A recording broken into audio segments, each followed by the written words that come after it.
Hello दोस्तों, मैं हूं कमल देव और स्वागत करता हूं आप सभी को सक्सेस विद केडी में। आज के इस क्लास में मैं आप लोग को पढ़ाने वाला हूं हिंदी व्याकरण का एक और नया चैप्टर जो है कारक।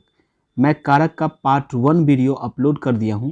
ये कारक का पार्ट 2 वीडियो है। अभी तक आप लोग पार्ट 1 वीडियो नहीं देखे हैं तो उसका लिंक मैं डिस्क्रिप्शन में पिन कर दिया हूँ। आप वहाँ से पहले पार्ट 1 देख लीजिए, उसके बाद पार्ट 2 देखिएगा। पिछले वीडियो में आपने कारक के प्रकार और विभक्ति के बारे में पढ़े। इस वीडियो में आप लोग कारक के प्रकार के परिभाषा के बारे में पढ़ेंगे। पहला है कर्ता कारक। जिस वाक्य में काम करने वाला का बोध हो उसे कर्ता कारक कहा जाता है। जिस वाक्य में किसका बोध हो तो काम करने वाला का बोध हो। किसका बोध हो तो काम करने वाले का, उसे क्या कहते हैं? उसे कर्ता कारक कहा जाता है। ठीक है, जैसा कि यहाँ पे दिया हुआ है सुमन ने गाना गाया, सुमन पत्र लिखा, तो यहाँ पे काम कौन कर रहा है? सुमन कर रहा है। इसमें भी काम कौन कर रहा है? सुमन कर रहा है। तो ये दोनों जो हो जाएगा कौन हो जाएगा? तो कर्ता हो जाएगा। कौन हो जाएगा? कर्ता हो जाएगा। जो काम करता है उसे क्या कहते हैं? कर्ता कहते हैं। ठीक है, और इसे कर्ता का पहचान क्या होता है? तो कर्ता का पहचान होता है ने। तो यहाँ पे जैसा कि आपको दिख रहा है कि ने लिखा हुआ है, तो ने क्या हो जाएगा? कर्ता कारक का ये क्या है? विभक्ति है। क्या है? पहचान है। चलिए आगे देख लेते हैं।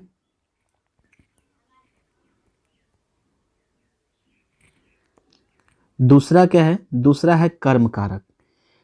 किसी वाक्य में क्रिया का फल जिस पर पड़ता हो उसे कर्म कारक कहते हैं। कहने का मतलब क्या हुआ कि क्रिया का फल जिस पर पड़ता हो उसे क्या कहते हैं? कर्म कारक है। जैसे देख लीजिए, देव बच्चे को पढ़ाते हैं, तो देव जो हो गया ये क्या हो गया? कर्ता हो गया। पढ़ाना क्या हो गया? क्रिया हो गया। और क्रिया का फल किस पे जा रहा है? तो बच्चे पे जा रहा है, तो बच्चा क्या हो जाएगा? कर्म कारक हो जाएगा। बच्चा क्या हो जाएगा? कर्म कारक। इसका पहचान क्या होता है? तो इसका पहचान होता है को। क्या होता है पहचान? को। तो देखिए ना, कर्म किसको बोलेंगे? जहां पे को लगा रहेगा। तीसरा है करण कारक।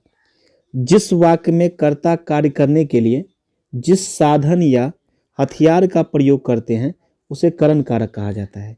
इसका पहचान क्या है? तो पहचान है से, के साथ, के द्वारा। जैसा यहाँ पे लिखा हुआ है, जैसा में क्या लिखा हुआ है? जैसे में क्या लिखा हुआ है? जैसे में यहाँ पे लिखा हुआ है रुपेश कलम से पत्र लिखता है। कहने का मतलब हुआ कि रुपेश हो गया कर्ता। रुपेश क्या हो गया? कर्ता। ये लिखना क्या हो गया? लिखना हो गया क्रिया। लिखना क्या हो गया? क्रिया। पत्र क्या हो गया? तो पत्र हो गया कर्म। पत्र क्या हो गया? कर्म हो गया। और कलम, ये कलम क्या है? तो एक साधन है, एक हथियार है, तो इसीलिए क्या हो? करण कारक कहा जाता है। अगला है संप्रदान कारक।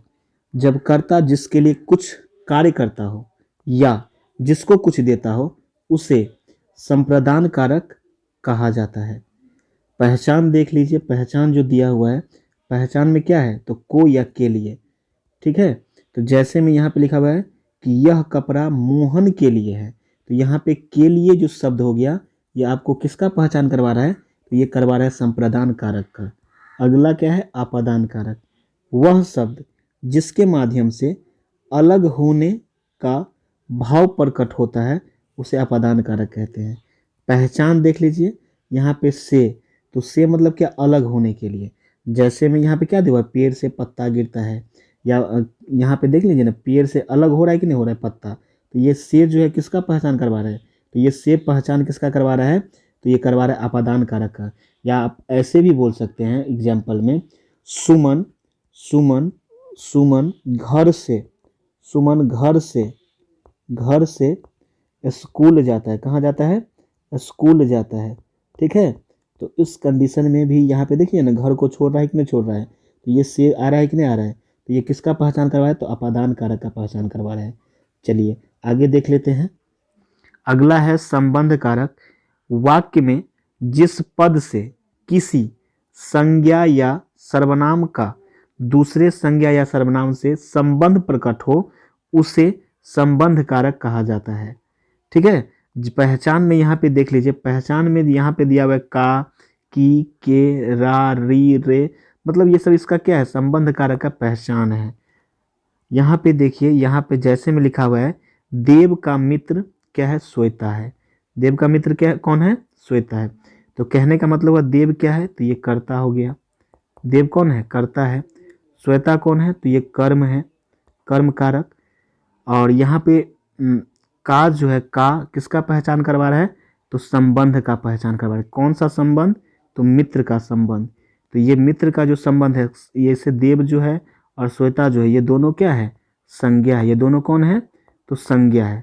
ठीक है, तो ये क्या हो जाएगा, का जो हो जाएगा, का किसका पहचान करवा रहा है, तो संबंध कारक का पहचान करवा रहा है। आगे देख लेते हैं। अगला है अधिकरण कारक। शब्द के जिस रूप से क्रिया आधार का बोध होता है उसे अधिकरण कारक कहते हैं। पहचान इसका दिया हुआ है, पहचान है में पर। पहचान क्या है, में पर। जैसे लिखा हुआ है किताब टेबल पर है, तो किताब कहाँ पे है, तो टेबल पर। ये पर शब्द जो आ गया, पर शब्द, तो ये पर किसका पहचान करवा रहा है, तो अधिकरण कारक का पहचान करवा रहा है। किसका करवा रहा है, अधिकरण कारक का। अगला है संबोधन कारक। जिस शब्द के माध्यम से किसी संज्ञा को संबोधित करने या पुकारने का बोध हो उसे क्या कहते हैं, संबोधन। देखो ना, नामे से स्पष्ट हो रहा है। संबोधन मतलब किसी को बुलाना, संबोधन मतलब किसी को बुलाना या पुकारना, उसे क्या कहते हैं, तो संबोधन कारक कहते हैं। पहचान, पहचान इंपॉर्टेंट होता है। पहचान क्या है, हे, अरे, ये सब क्या हो गया, तो ये संबोधन कारक का पहचान हो गया। जैसे यहाँ पे लिखा हुआ है, हे प्रभु मैं आपके शरण में आया हूँ। हे प्रभु किसको डिनोट कर रहा है, तो हे प्रभु किसको डिनोट कर रहा है, तो संबोधन कारक को डिनोट कर रहा है। ठीक है, आई होप ये वीडियो आपको अच्छा लगा होगा। वीडियो अगर समझ में आया हो तो शेयर जरूर कीजिएगा और साथ ही साथ लाइक कमेंट करना नहीं भूलिएगा। Thank you so much for watching this video.